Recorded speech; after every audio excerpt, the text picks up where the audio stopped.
In this balanced three-phase Y-delta system, the source has an ABC phase sequence and VAN is equal to 120 at 30-degree volts RMS. The line impedance is 0.6 plus J 0.4 ohms, and the load impedance is 24 plus J 12 ohms, respectively. Our task for this problem is to find the delta currents in the load. I'm going to keep track of the delta impedance by moving it over here. And to begin, we convert the delta load to an equivalent Y.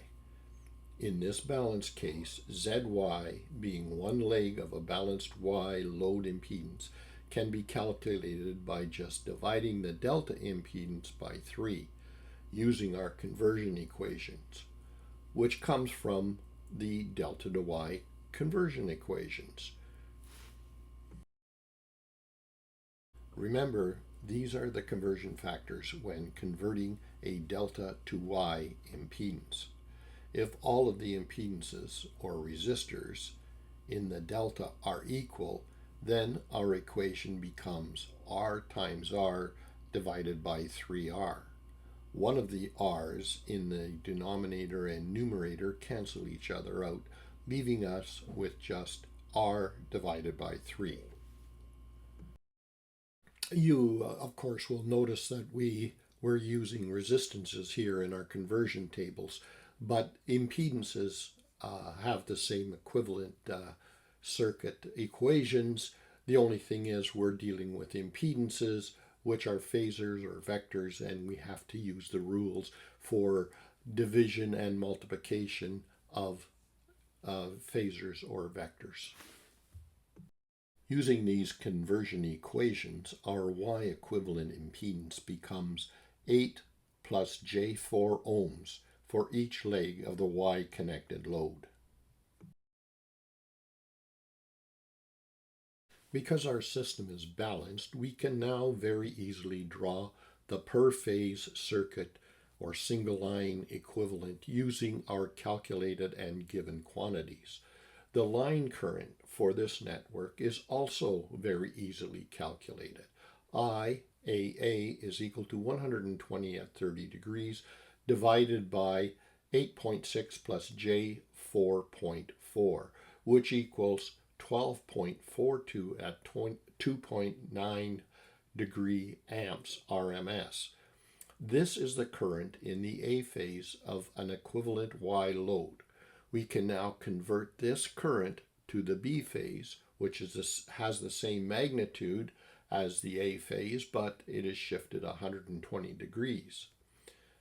That gives us 12.42 at 122.9 degrees.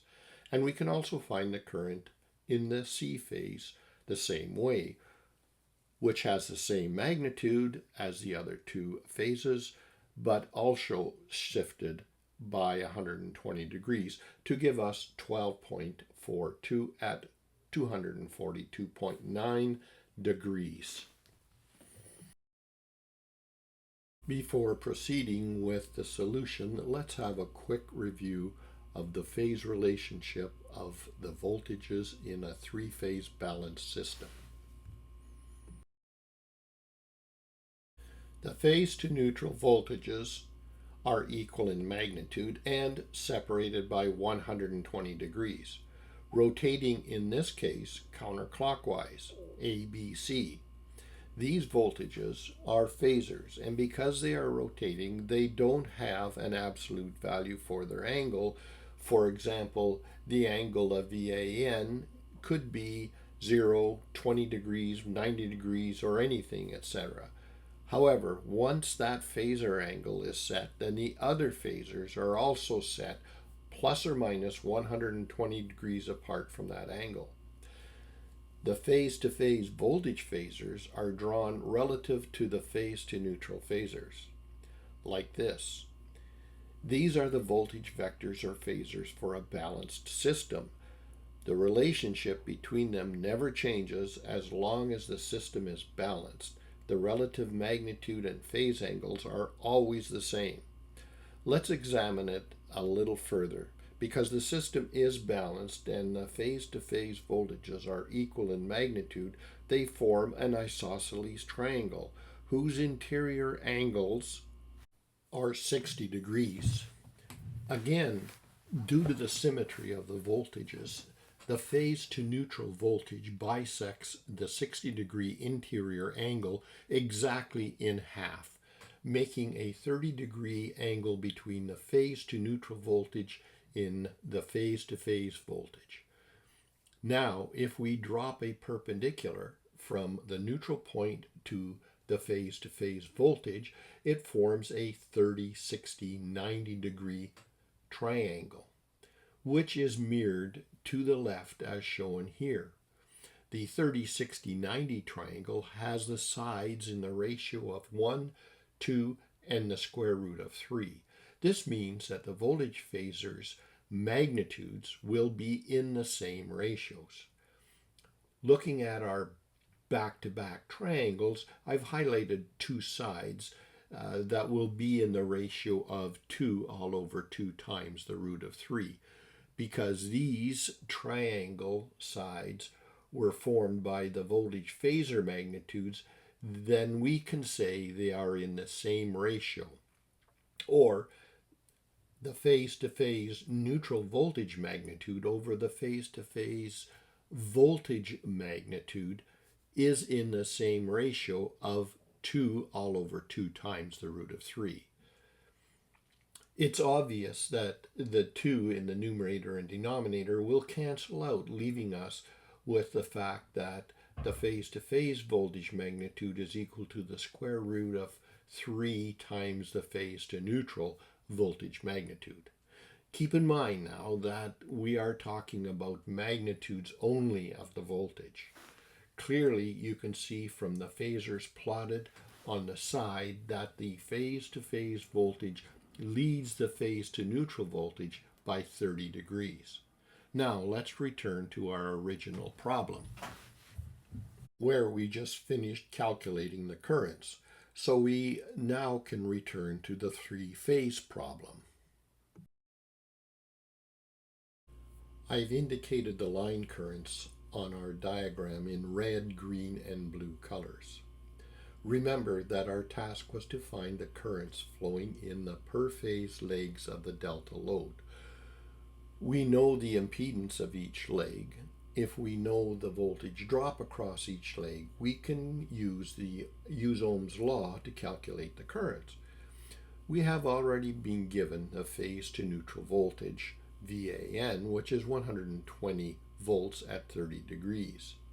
Using the phase relationship, we can calculate the phase-to-phase voltage, which is the voltage drop across each leg of the delta impedance. The phase relationship tells us that V phase-to-phase magnitude is equal to the square root of 3 times V phase-to-neutral magnitude, and that the phase-to-phase voltage leads the phase-to-neutral voltage by 30 degrees. Therefore, the phase-to-phase voltages can be written like this. VAB is equal to 208 at 60 degrees, and the other two legs are of the same magnitude but separated by plus or minus 120 degrees. The polar notation for the delta impedance is Z delta equal 26.8 at 26.6 degrees. We can now use Ohm's law to calculate the per-phase currents. IAB is equal to 208 at 60 degrees divided by 26.8 at 26.6 degrees, and that equals 7.76 at 33.4 degree amps RMS. The other two currents are the same magnitude, and they just have to be plus or minus 120 degrees. Therefore, IBC is equal to 7.76 at minus 86.6 degree amps RMS, and IAC is 7.76 at 153.4 degree amps RMS. These are the delta load currents. And we're done. Are you looking for a way to keep your home powered and your family safe during any weather conditions? Announcing the launch of Bluetti's most powerful innovation yet, the Apex 300. In recent years, the reality of climate change has become impossible to ignore. Severe weather events are growing more frequent and more intense. For homeowners, this means that utility power outages are no longer inconveniences. They can last for hours, days, or in extreme cases, even longer.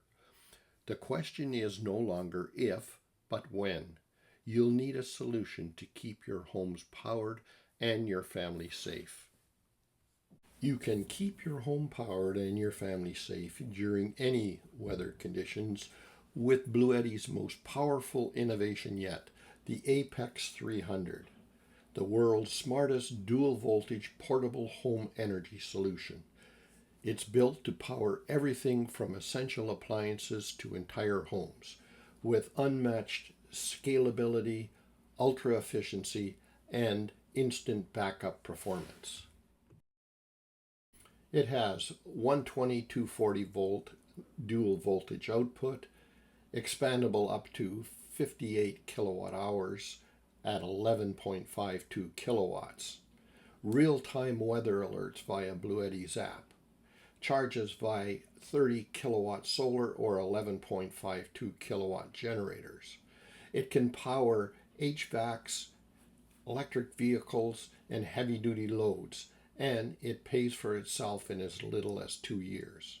In order to get more information and take advantage of this special offer, simply go to this web address.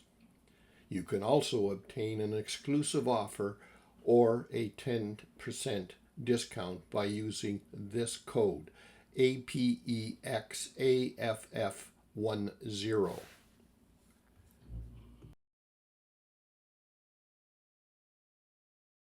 Ready to go beyond just solving problems?